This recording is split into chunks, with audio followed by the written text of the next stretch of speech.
예, 오늘은 사도의 축복이라는 제목으로 함께 말씀을 생각해 보려고 합니다. 고린도 후서는 사도 바울이 고린도라고 하는 도시에 있던 교회에 보낸 편지입니다. 편지가 두 번 있었어요. 두 번 편지를 보냈는데 첫 번째로 보낸 게 고린도 전서가 되는 거고요. 두 번째 보낸 편지를 우리가 고린도 후서라고 합니다. 자, 사도 바울이 보낸 편지들은 편지이기 때문에 대부분 편지의 형식으로 시작되고 끝을 맺습니다. 그래서 오늘 우리가 처음 시작하는 고린도후서 강해는 사도 바울의 인사말로 시작이 되고 있습니다. 어떻게 보면 항상 누구에게나 하는 그런 평범한 인사 같지만 그 인사의 내용을 우리가 살펴보면서 하나님이 우리에게 주시는 메시지에 한번 귀를 기울여 보겠습니다. 두 가지로 나눠서 생각해 볼 수 있을 것 같은데요. 첫 번째는 1절 말씀에 사도 바울이 자신의 정체성과 관련해서 강조하는 내용이 나옵니다. 1절 말씀을 같이 한번 읽어보겠습니다. 1절입니다. 시작. 하나님의 뜻으로 말미암아 그리스도 예수의 사도된 바울과 형제 디모데는 고린도에 있는 하나님의 교회와 또 온 아가야에 있는 모든 성도에게 여러 가지 수식을 통해 자신이 바로 사도라는 것을 강조하고 있습니다. 하나님의 뜻으로 말미암아 그리스도 예수의 사도인 내가 여러분들에게 인사한다, 여러분들에게 축복한다, 이렇게 이야기하고 있는 것입니다. 다른 많은 곳에서도요, 사도 바울은 자신이 사도라는 것을 많이 강조해요. 그래서 그런 거예요. 우리가 베드로를 부를 때는 그냥 베드로 그러잖아요. 근데 바울을 부를 때는 다 사도 바울이라고 그래요. 그래서 어떤 사람은 이름이 사도인가, 성이 사도인가. 근데 왜 그러냐면 사도 바울에 대해서는 바울 스스로가 자신이 사도인 것에 대해서 끊임없이 강조하고 이야기하고 있기 때문에 그렇습니다. 왜 그렇습니까? 사도 바울은 자신이 사도라는 것에 대해서 그렇게 반복적으로 이야기하고 있습니까? 원래 사도라는 건 예수님이 직접 부르셔서 제자로 삼으신 소수의 사람들을 가리키는 거예요. 12사도. 우리가 알고 있는. 하지만 사도 바울은요, 예수님이 직접 부르신 제자가 아니었습니다. 예수님께 직접 가르침을 받은 사람이 아니었어요. 예수님이 활동할 당시에는 예수님을 잘 모르던 사람이었어요. 아주 신실한 유대교인이었습니다. 오히려 나중에 예수를 따르는 사람들을 핍박하고 잡으러 다녔던 그런 사람이었어요. 그런 사람이 예수님을 만나고 예수님을 믿게 되고 사도로서 새로운 정체성을 갖게 된 거예요. 하지만 많은 사람들이 의심을 합니다. 아니, 너는 예수님을 직접 본 적이 없는데, 예수님께 직접 가르침을 받지 않았는데 너는 왜 스스로를 사도라고 주장하냐? 이런 논쟁이 초대교회 가운데서 많이 있었어요. 고린도후서에서도요, 나중에 그런 이야기들이 또 반복적으로 등장합니다. 자, 그냥 예수님을 믿는 사람으로 예수님이 맡겨주신 사명을 감당했으면 됐을 텐데 왜 사도 바울은 굳이 남들이 알아주지도 않는데 자신이 사도라는 것을 그렇게 반복적으로 강조했던 걸까요? 굳이 왜 그랬던 걸까요? 여러 학자가 이런 이유를 찾기 위해서 모든 것들을 바울을 중심으로 이야기를 합니다. 그런데 제가 생각하는 이유는 다른 데 있습니다. 좀 다른 시각에서 한번 보자는 거죠. 사도 바울은 왜 굳이 사도라고 주장 안 해도 당시 초대교회의 많은 사람들이, 오늘 본문에 나오는 디모데는 자신이 사도라고 주장 안 합니다. 하지만 바울처럼 똑같이 그 선교의 사역을 감당하고 목회의 사역을 감당했어요. 그런데 왜 사도 바울은 굳이 자신이 사도라는 것을 그렇게 논쟁적으로 내세웠을까? 저는 이것을 사도 바울을 중심으로서가 아니라 당시 초대교회의 성도들을 중심에 두고 생각해 볼 수 있다는 겁니다. 무슨 얘기냐면 사도 바울은요, 당시에 사도라고 하는 특권층에 균열을 내기 시작합니다. 그저 예수님을 가까이 따랐던 그 많은 사람들 가운데 어떤 하나님의 그런 뜻에 따라서 예수님께서 맡겨주신 사명들을 각자 감당했던 거예요. 그런데 초대교회 가운데서 그런 것들이 이렇게 보니까 누군가는 앞에 서 있고 누군가는 뒤에 서 있으면 우리는 어떻게 생각해요? 앞에 서 있는 사람이 대장인가 보다, 이렇게 생각하죠. 예수님께서는 그런 어떤 모든 것들을 상하관계로 보는 마인드가 없으셨어요. 그런데 사람들은 자연스럽게 초대교회를 만들어가면서 사도를 중심으로 위계를 세워갑니다. 사실은 예수님의 뜻과는 전혀 다른 것이지. 사도 바울은요, 그런 어떤 초대교회의 이상한 어떤 위계 가운데서요, 갑자기 등장한 이상한 놈입니다. 사도가 아닌데 자신이 예수님을 만났다고 이야기하면서 자신이 사도라고 주장하기 시작합니다. 그 근거는 뭐예요? 눈에 보이는 얼마나 내가 예수님의 측근이었냐, 이게 아니었어요. 누가 예수님의 말씀을, 누가 예수님의 가르침을 가장 잘 이해하고 전하는 사람입니다. 사도 바울은요, 그 사도라는 이름을 어떤 예수님의 측근이냐가 아니라 얼마나 예수님의 가르침을 잘 따르는 사람이냐로 바꿔버립니다. 그러면서요, 어떤 일이 벌어지냐? 오순절에 초대교회에 성령이 임합니다. 성령이 임하면서 어떤 일이 벌어지느냐? 그 전에 당신은 예수님과 얼마나 친했는지, 당신은 사도, 당신은 중사도 이랬지만 오순절에 성령이 임하면서 모든 초대교인들이요, 동등해지기 시작해요. 성령을 받은 사람은 다 하나님 앞에서 사도로서 예수님이 맡겨주시는 사명을 감당하는 그러한 사람들로 변화되게 됩니다. 그러면서 어떤 명칭이 나와요? 그리스도인이라는 명칭이 등장해요. 물론 여전히 사도의 권위를 사람들이 인정해 주기는 했지만 그렇다고 사도의 말만 따른 게 아니었어요. 성령이 임해서요, 어느 날 갑자기 어떤 사람이 예언을 하기 시작합니다. 그 예언이라는 게 미래를 말한다는 게 아니고 하나님의 말씀을 막 해석하고 하나님의 뜻이 어떤 것인지를 막 이야기하기 시작해요. 그게 사도만큼의 권위를 갖게 됩니다. 완전히 새로운 세상이 펼쳐진 거예요. 그 균열을 사도 바울이 우리에게 가져다 줬다는 겁니다. 그 이후로부터는요, 이제 사도라는 이름은 사라지고요, 모든 사람이 그 사도의 신앙을 계승한 그리스도인, 우리 모두는 그렇기 때문에 예수 그리스도를 따르는 그리스도인일 뿐입니다.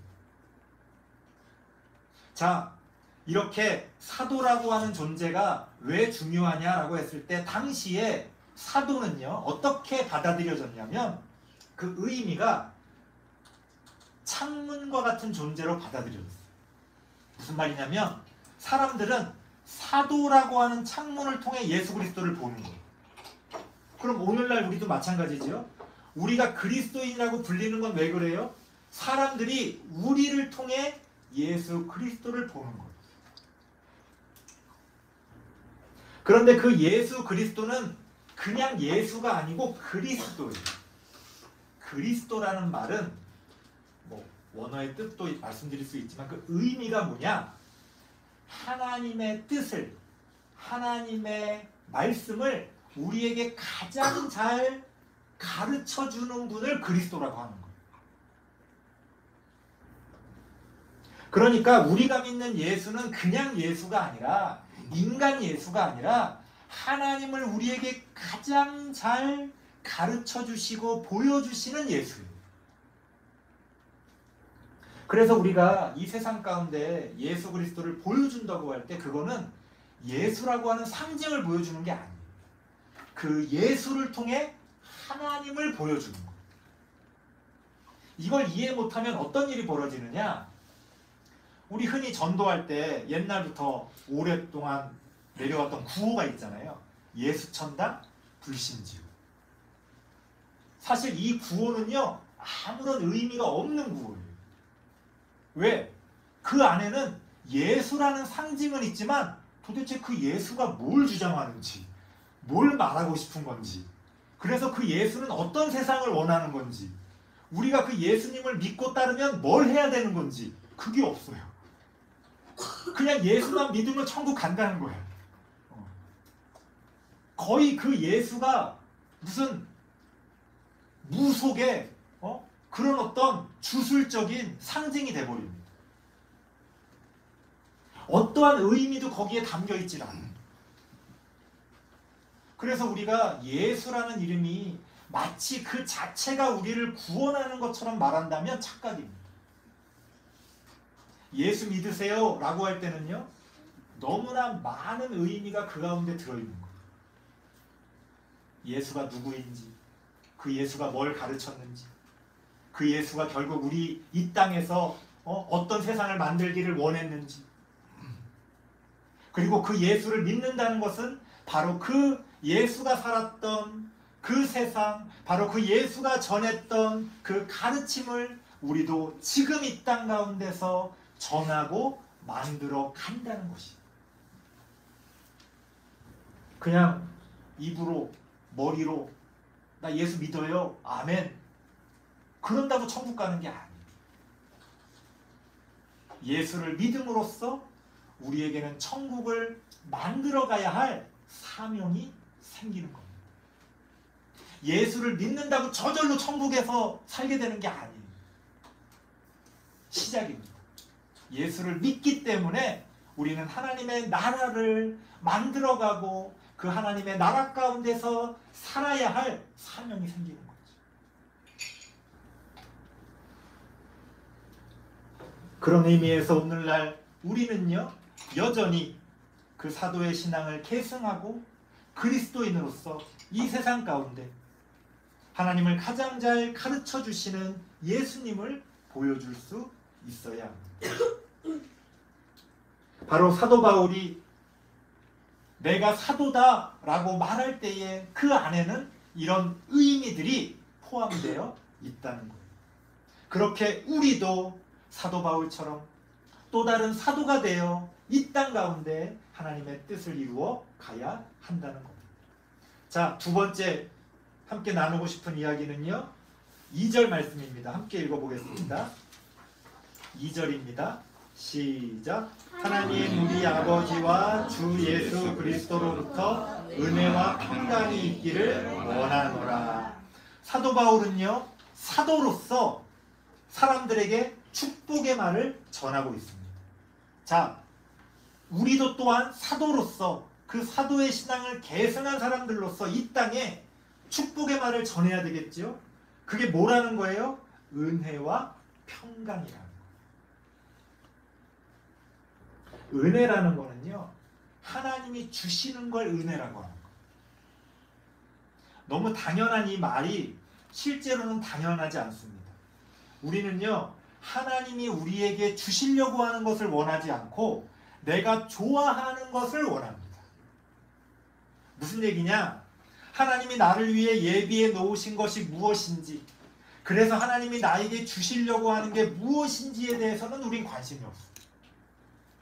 내가 원하는 거, 내가 좋아하는 거, 내가 바라는 거, 우리는 끊임없이 그것을 하나님께 요구합니다. 하나님 이거 주세요, 이렇게 해주세요, 저렇게 해주세요. 그건 다 뭐예요? 내가 원하는 거죠. 거기엔 은혜가 없어요. 내가 원하는 거엔 은혜가 없다고요. 은혜라는 건 하나님이 나에게 주시려고 하는 거. 그리고 그 하나님이 나에게 주시려고 하는 게 나에게 가장 잘 맞는 것이라고 우리가 믿는 거죠. 그러니까 우리가 은혜를 구한다는 것은 은혜를 구하면서 내가 원하는 걸 구하는 게 아니라 하나님 나에게 무엇을 주시려고 하십니까? 하나님이 주신 걸로 내가 무엇을 해야 합니까? 바로 그것을 구하는 겁니다. 방향이 완전히 반대예요. 이게 기독교 신앙이 다른 어떤 여타의 종교들과 다른 거예요. 여타의 종교들은 방향이 다 아래에서 위로 올라갑니다. 내가, 내 안에. 기독교 신앙은 반대예요. 하나님 안에서, 그 안에서 나를 발견하는 거예요. 왜냐하면 그것이 참된 나이기 때문에. 내가 원하는 걸 추구하잖아요. 열심히 힘들게 추구해놓고서 그래서 내가 원하는 걸 다 얻었어요. 그러고 깨닫게 됩니다. 아, 내가 바라던 건 이게 아니었구나. 뒤늦게 깨닫게 되는 거. 우리가 하나님을 찾는 이유는, 우리가 그 하나님 안에 있는 나를 찾는 이유는 진정한 나의 모습을 발견하기 위해서. 내가 정말 원하는 게 무엇인지, 나는 어떤 사람인지, 나는 어떤 존재인지, 나는 어떻게 살아야 하는 건지, 우리는 그것을 하나님 안에서 발견하게 됩니다. 그게 은혜예요. 그래서 내가 원하는 것보다 하나님이 주시려고 하는 게 중요한 거예요. 그렇게 우리는 하나님이 주시려고 하는 은혜를 붙들어야 합니다. 그리고 우리가 이 세상 사람들 가운데 전하려고 하는 것도, 여러분 교회 나오면 여러분들이 원하는 거 이런 것도 얻을 수 있어요, 저런 것도 얻을 수 있어요. 그렇게 하면 큰일 나는 거예요. 그렇게 전도하면 사기치는 거예요. 실제로도 틀렸고 하나님이 원하시는 게 아니라는 거예요. 그건 다 세상의 잘못된 미신적인 그런 욕망이잖아요. 예수 믿으면 뭐 아들 낳고, 옛날에 그랬어요. 예수 믿으면 아들 낳는다고 그래갖고 전도 많이 했어요. 제가 어릴 때만 해도 아들 낳으려고 교회 나오는 사람들 많았어요. 그것도 믿음입니까? 우리는 그렇게라도 교회 데리고 나오면 어쨌든 믿음이 생기는 거지 라고 생각했어요. 아니요. 지나보니까 어때요? 그건 믿음이 아니에요. 방향이 완전히 틀렸는데. 내 안에서 나를 발견하려고 하면 그거는 거짓된 나를 찾을 수밖에 없어요. 남들이 심어준, 남들이 원하는 그런 나, 진짜 내가 바라는 내가 아니라는 거죠. 우리가 은혜를 이야기할 때는 하나님을 중심에 두는 겁니다. 우리가 세상 사람들에게 복음을 전할 때도요, 바로 그것을 가르쳐야 돼요. 하나님 안에서 나를 발견할 수 있는 그 은혜가 우리에게 축복이 된다는 거예요. 너가 원하는 거 하나님이 주실 거야, 이게 축복이 아니라 너가 하나님 안에서 너가 진정 바라는 것을 발견하게 될 거야, 이게 은혜라는 거예요. 또 무엇이 있습니까? 평강을 이야기합니다. 평강이라는 것은요, 하나님이 주신 것에 만족하는 상태가 평강이에요. 그러니까 내가 원하는 것을 이룬 게 평강이 아니라 내가 원하는 것을 이루어서 좋을 때가 있잖아요. 그거는요, 오래 못 가요. 그거는 금방 시들어버립니다. 그리고 우리는 또 다른 걸 원하게 돼요. 여러분, 좋은 어떤 물건을 선물 받았어요? 뭐 명품을 선물 받았어요? 얼마나 좋아요? 얼마나 오랫동안 좋아요? 얼마 못 가요. 또 신상 나오면 금방 마음이 또 어디로 가요? 또 신상으로 가는 거예요. 왠지 내가 가진 건 이제 좀 시대에 뒤떨어진 것 같고 별로처럼 보이면, 그렇게 좋아했었는데 내가 원하는 것을 쫓다 보면요, 아무리 좋은 것을 가져도요 만족을 못해요. 악귀라고 하죠. 악귀. 악귀 다툼할 때 악귀. 먹어도 배고픈 그런 존재잖아요. 아무리 먹어도 만족하지 못하는 거예요.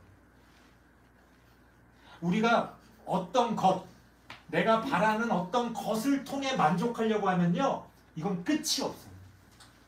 하나를 가지면 둘을 갖고 싶고요, 둘을 가지면 셋을 갖고 싶어요. 어떤 분이 그래요. 자기는 뭐 큰 아파트에 사는 게 꿈이라는 거야. 그러면 한 50평 아파트에 살면은 만족할 수 있어요? 아니요. 50평 아파트 살다 보면요, 금방 좁게 느껴져. 아, 이거 좁은데 50평. 아마 100평 살고 싶을 거예요. 100평 살면 만족해요? 아니요. 또 다른 게 또 불만족스럽습니다. 눈에 보이는 그런 욕망을 쫓다 보면요, 만족함이 없어요. 하나님이 우리에게 주시려고 하는 것은 평강입니다. 하나님이 나에게 주신 것에 만족하는 거예요. 감사하는 거예요. 물론 따지고 보면 부족한 게 많죠. 하지만 감사하는 거예요. 하나님 감사합니다. 마음의 평강이 있죠. 거기에 사실은 행복이 있는 거예요. 내 부족한 걸 채우려고만 하면요, 물론 하나님이 채워주십니다. 제가 말씀드리고 싶은 건 채우지 말아라, 아무것도 갖지 말아라, 그런 뜻이 아니라 뭔가를 가져서 만족하고 행복하려고 하면 그거는 실패할 수밖에 없다는 거예요. 하나님이 이미 주신 것에 감사하면요, 하나님이 더 큰 걸 주십니다. 그거는 나의 것을 채우고 자랑하려고 하는 게 아니라 감사할 일이에요. 때로는 하나님이 그걸 걷어가실 수도 있어요. 그래도 감사하죠. 하나님이 주신 것, 하나님이 가져가셨으니까 그래도 감사한 거예요. 우리는 그 안에서 평강을 누리게 됩니다. 바로 그 평강이야말로 사도가 우리에게 주고자 하는 축복이라는 거예요. 우리가 이 세상 가운데 전하려고 하는 것도 마찬가지입니다. 교회가 이 세상 사람들에게 보여줘야 할 게 뭡니까? 눈에 보이는 부유함, 화려함 아니라는 거예요. 좀 불편하고 좀 부족하지만 그 안에서도 만족하고 감사할 수 있는 마음. 내 것을 막 가지려고 할 수도 있지만 때로는 그것을 베풀면서 기뻐할 수 있는 마음. 바로 그 안에 하나님이 우리에게 주시려고 하는 복이 있다는 것. 우리가 이 세상 사람들에게 축복하며 전해줄 것도 바로 그러한 은혜와 평강이라는 겁니다. 설교를 마치겠습니다. 사도 바울의 이 인사말은요, 사도로서 우리에게 전하는 축복의 인사입니다. 마찬가지로 오늘날 그 사도의 신앙을 계승한 우리 그리스도인들은요, 바로 이 사도의 축복의 인사를 이어받아서 이 세상 가운데 다시 그 축복의 인사를 전해줄 수 있어야 합니다. 먼저 우리가 사도의 신앙을 잘 계승해야 하고요, 그 사도의 신앙을 바탕으로 이 세상의 은혜와 평강을 전할 수 있어야 합니다. 여러분의 삶 가운데 그러한 은혜와 평강이 넘치시기를 바랍니다. 기도하겠습니다. 하나님 감사합니다. 부족한 우리들이지만 하나님을 믿는 믿음으로 나아갈 때에 하나님 우리를 사도의 직분으로 삼아주시고 그렇게 그리스도인 된 우리가 이 세상 가운데 사도의 축복인 은혜와 평강을 전하기를 원합니다. 그렇게 이 세상 가운데 살아가면서 은혜와 평강을 우리가 맛보며 그 은혜와 평강을 전하는 우리들이 되어질 수 있도록 하나님 함께하여 주옵소서. 예수님의 이름으로 기도드리옵나이다. 아멘.